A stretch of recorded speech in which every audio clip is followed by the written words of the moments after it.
ভোরের আলো ধীরে ধীরে ফুটতে শুরু করেছে। এতক্ষণ অতীতে স্মৃতিচারণে মত্ত ছিল তে। এই কদিনে কত কিছু পাল্টে গেছে। ও তো ভেবেছিল আর কখনো জাঙ্কুকের সামনে যাবে না, কিন্তু ভাগ্য আবার ঠিক ওকে জাঙ্কুকের সামনে এনে দাঁড় করিয়ে দিয়েছে। ও কি আর জানতো ওর স্বপ্ন দেখে মেয়েটা ও নিজেই, আর সেই অভাবটা যাকে ও স্বপ্ন দেখেছিল সেটা আসলে জাঙ্কুক স্যার। এখন সবটাই পরিষ্কার ওর কাছে। অপ্রত্যাশিতভাবে ওর স্বপ্নের মানুষটা আসলে জাঙ্কুক স্যার। ব্যালকনিতে দাঁড়িয়ে দাঁড়িয়ে এইসব ভাবনায় মগ্ন ছিল তে। হঠাৎ কিছু একটা মনে আসতেই বুকটা কেঁপে ওঠে তের। আবার ভয় হতে শুরু করে। তাড়াতাড়ি রুমে এসে ব্যালকনির দরজাটা লাগিয়ে দেয় তে। তারপর জাঙ্কুকের দিকে কিছুক্ষণ তাকিয়ে থেকে ওখানেই বসে পড়ে। সে নিজের সাথে সাথে এই মানুষটারও বিপদ বাড়িয়ে দিয়েছে। ওরা যদি কোনোভাবে জাঙ্কুককে ওর সাথে দেখতে পারে তাহলে জাঙ্কুকেরও কোনো ক্ষতি করে দিতে পারে। কথাটা ভাবতেই চোখ দিয়ে পানি গড়িয়ে পড়ল তের। বেশ অনেকক্ষণ আগে জাঙ্কুক থেকে জড়িয়ে ধরে রীতিমতো পাগলের মতো কেঁদেছে। কেন কেঁদেছে সে সম্পর্কে তের কোনো ধারণা নেই, কারণ সে এখন জানে না জেনি জাঙ্কুকের বোন। একজন পুরুষ মানুষ যে এত কাঁদতে পারে সেটা তের ধারণার বাইরে ছিল। যে মানুষটা নিজে ওকে শান্ত করছিল সে কিনা নিজে এত ভেঙে পড়ল।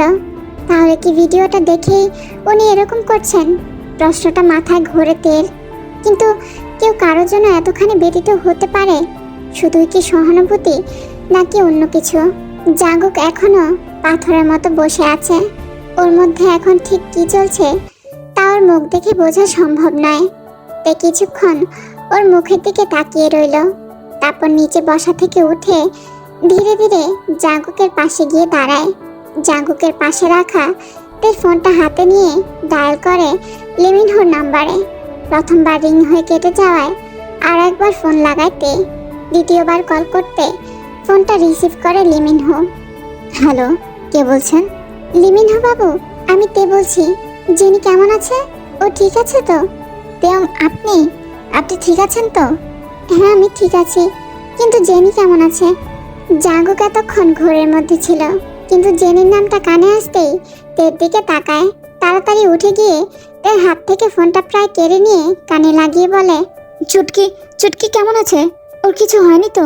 বলুন না, বলুন না, চুপ করে আছেন কেন? জাঙ্কুকের ফোনটা ওভাবে কেড়ে নেওয়াতে তে খানিকটা অবাক হয়েছিল, কিন্তু এখন জাঙ্কুকের কথা শুনে ওর কিছুই মাথায় ঢুকছে না। ছুটকিকে জাঙ্কুক স্যার কার কথাই বা জিজ্ঞাসা করছেন? কথাগুলো নিজের মনে ভাবতে থাকে তে।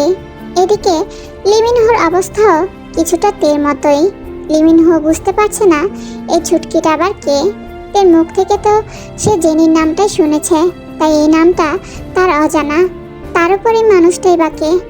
অপর প্রান্ত থেকে কোনো উত্তর না আসায় জাঙ্কুকের ধৈর্যের বাঁধ ভেঙে যায়। উত্তেজিত হয়ে আবার একই প্রশ্ন করলে লিমিনহো বলে, কে ছুটকি, আর আপনি বা কে?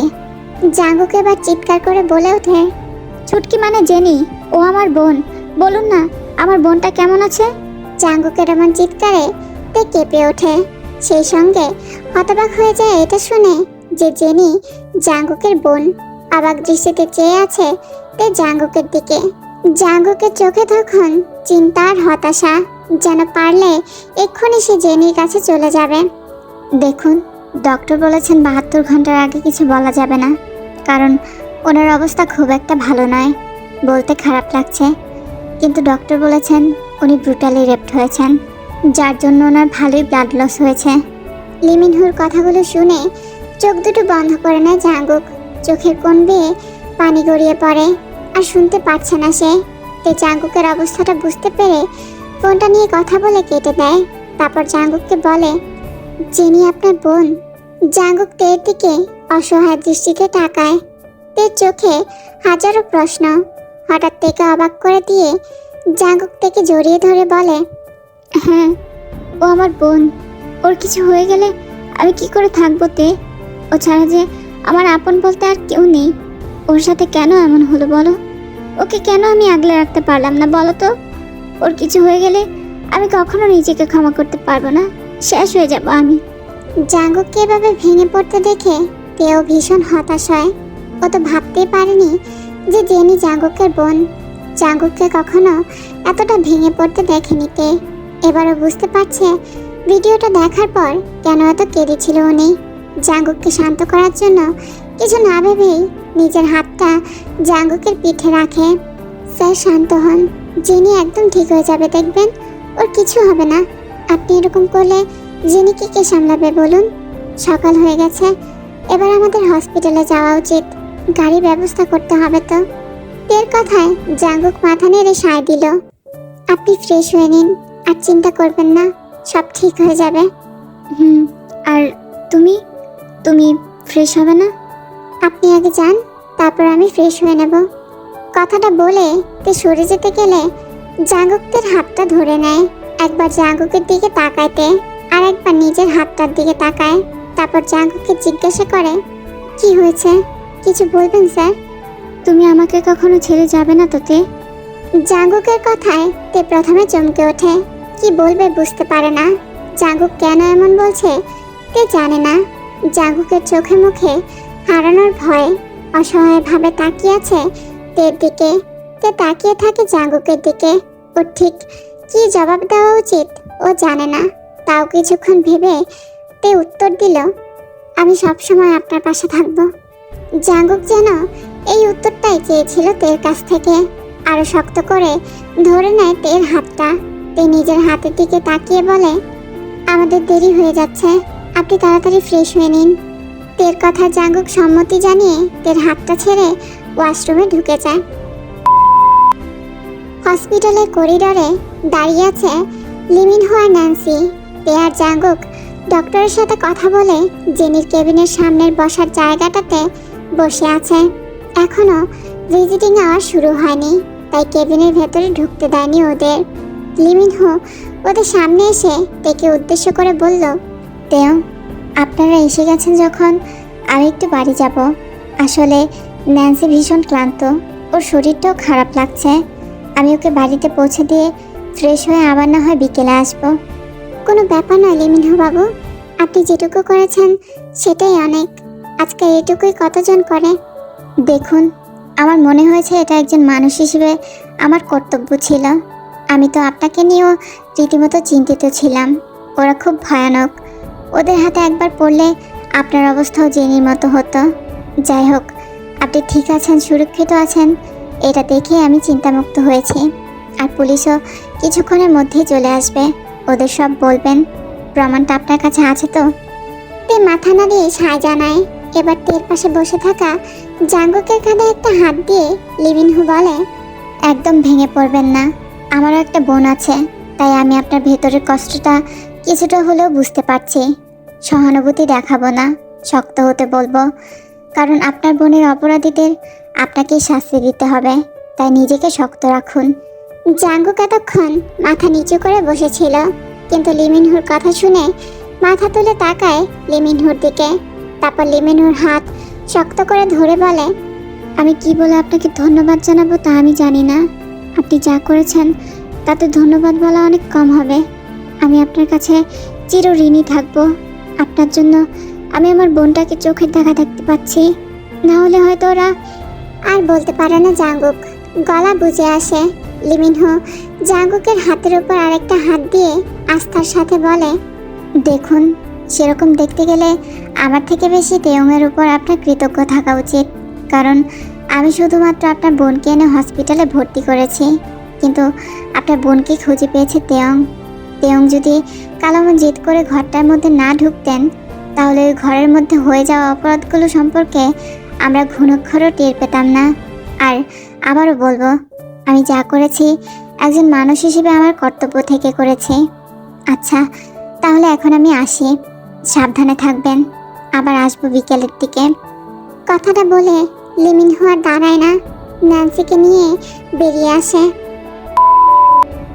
কিছুক্ষণ আগে ভিজিটিং আওয়ার শুরু হয়েছে।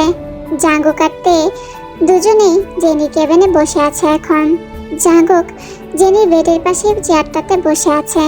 জেনির অবস্থা দেখে জাঙ্গুকের চোখ ফেটে পানি বেরিয়ে আসে। জেনির হাতটাতে হাত রাখতে গিয়েও গুটিয়ে নেয় জাঙ্গুক। জাঙ্গুকের যেন মনে হয় জেনিকে একটু ছুঁলেই বোধহয় ব্যথায় কুঁকিয়ে উঠবে তার বোনটা, কারণ সারা গায়ে আঁচড় আর কালশিটে দাগ। হাতগুলো তার ব্যতিক্রম নয়। আচ্ছা, কেন করলো ওরা এরকম?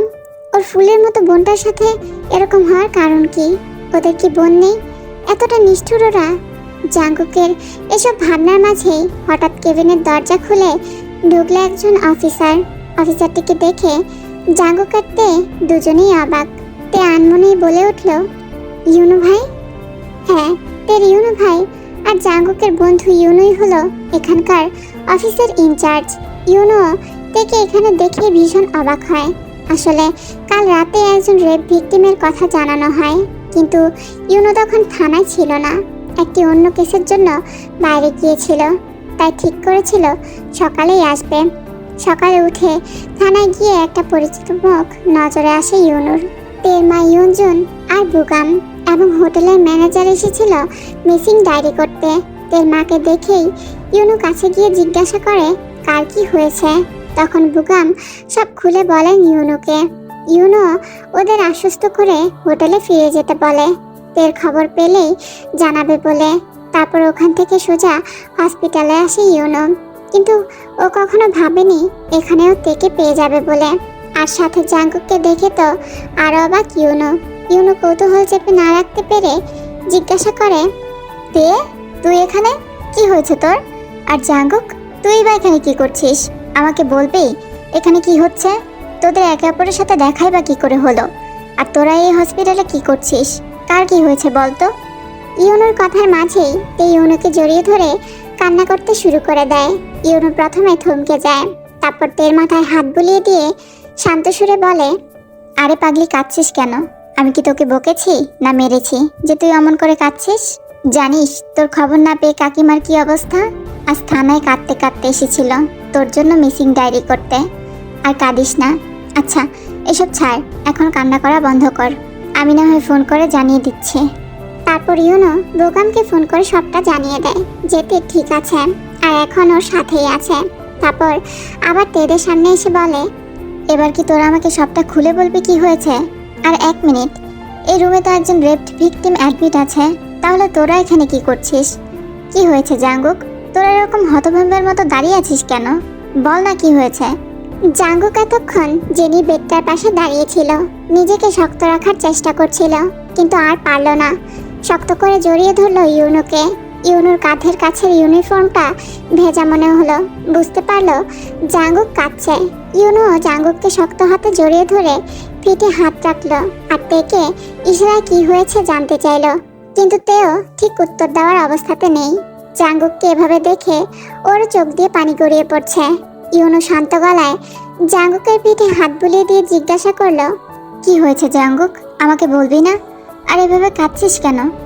এবার জাঙ্গুক মুখ খুলে ছুটকি নামটা বলে, কিন্তু কথাগুলো আটকে যায়। জাঙ্গুকের মুখে ছুটকি নামটা শুনে ইউনু চমকে যায়। মনে পড়ে যায় কলেজে পড়াকালীন একবার জাঙ্গুকের বাড়িতে জন্মদিনের পার্টিতে গিয়েছিল ইউনু, এবং সাথে অনেক বন্ধুরাও ছিল। সেই পার্টিতে সে দেখেছিল দুদিকে বিনুনি করে একটা নীল ফ্রক পরা জাঙ্গুকের ছুটকিকে, যাকে নিয়ে সারাক্ষণ জাঙ্গুক মত্ত থাকতো। কত গল্পই না করতো ইউনুর কাছে তার ছোট্ট বোনটাকে নিয়ে। জাঙ্গুকের হাত ধরে গুটি গুটি পায়ে সিঁড়ি দিয়ে নেমে এসেছিল 8 থেকে 9 বছরের মেয়েটি। অবাক হয়ে শুধু দেখেছিল ইউনু। চোখে মুখে চঞ্চলতার ছাপ থাকলেও বাইরে একদম শান্ত কিশোরী সে। শুধু ভাইয়ের হাত ধরে এদিক ওদিক ঘুরে চলেছিল। ডাগর ডাগর চোখ দুটো উপস্থিত সবাইকে পরখ করতে ব্যস্ত ছিল। সেটাই তার প্রথম আর শেষ দেখা ছিল, কারণ তারপরে আর জাঙ্গুকদের বাড়িতে যাওয়া হয়নি। যে যার লাইফে ব্যস্ত হয়ে পড়ে। ছুটকি মানে তোর বোন? কি হয়েছে ওর? এই কথাটা বলেই এক অজানা আশঙ্কায় ইউনুর গলা শুকিয়ে আসে। ওকে আমি আগলে রাখতে পারিনি রে। ওর ভাই হওয়ার কোনো যোগ্যতাই আমার নেই। আমার বোনটাকে ওরা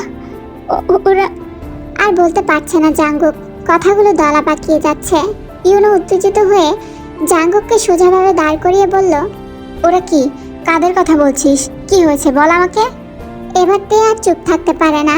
এক ছুটে এসে ইউনুকে জড়িয়ে ধরে কাঁদতে কাঁদতে বলে, ইউন ভাইয়া, ওরা জেনিকে রেপ করেছে, ওকে ভীষণ কষ্ট দিয়েছে।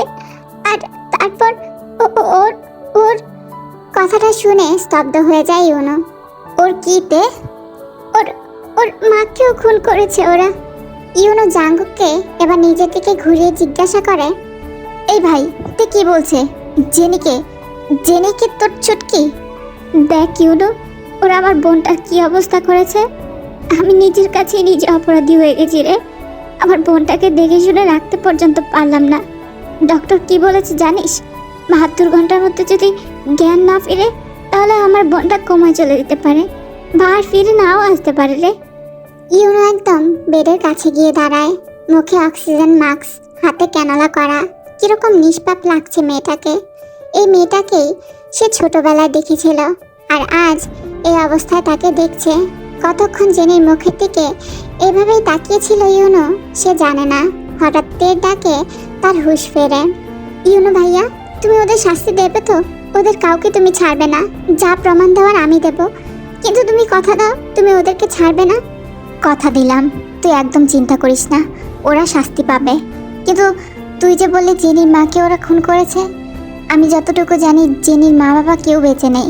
তাহলে তুই কার কথা বলছিস? তে এবার জাঙ্গুকের দিকে তাকায়, কারণ ও নিজেও জানে না। ওই মহিলাই তখন জেনিকে মেয়ে বলে সম্বোধন করছিল, তাই তেও সেটাই বলেছে। জাঙ্গুকদের ওরকম তাকানো দেখে বলে, ও সানা আন্টির কথা বলছে। ওরা সানা আন্টি আর ছুটকিকে একসাথে কিডন্যাপ করেছিল, আর তারপর তো সানা আন্টি আমাকে আর ছুটকিকে তার ছেলে মেয়ে মনে করতো। তাই বুঝতে পেরেছি। কিন্তু ওরা কারা? ওদের সম্পর্কে কিছু জানিস? খুব একটা না জানলেও আমার কাছে একটা ভিডিও আছে যেখানে জেনির মা ওই লোকগুলোর নাম বলেছে। ভিডিও? তে এবার সব ঘটনা ইউনোকে খুলে বলে, তারপর ফোনটা বের করে ইউনোকে ভিডিওটা দেখায়। ভিডিওটা দেখে ইউনো বলে, উনি তো গঙ্গিও আর তার ছেলে জাংশনের কথা বলছেন। গঙ্গিও তো খুব বড় মাপের একজন পলিটিক্যাল লিডার, যদিও আরেকজনের নাম উনি বলতে পারেননি, কিন্তু এই দুইজন শয়তানকে ধরলে আরেকজনের খবর পাওয়া যাবে। গঙ্গিও আর তার ছেলের কথা শুনে জাঙ্গুকের মাথাটা দপদপ করে জ্বলে ওঠে। কালকে ভিডিওটা দেখেনি জাঙ্গুক। প্রথমেই সানা আন্টি মুখটা ফোনের স্ক্রিনে ফুটে ওঠায় ওর মাথা কাজ করা বন্ধ করে দিয়েছিল। বাকি কথাগুলো আর কানে এসে পৌঁছায়নি জাঙ্গুকের, কিন্তু এখনও তার বোনের অপরাধীদের নাম জানতে পেরেছে। ও মনে মনে ঠিক করে নেয় উচিত শিক্ষা দেবে ওদের, যাতে কোনো মেয়ের দিকে চোখ তুলে তাকাতে পর্যন্ত না পারে।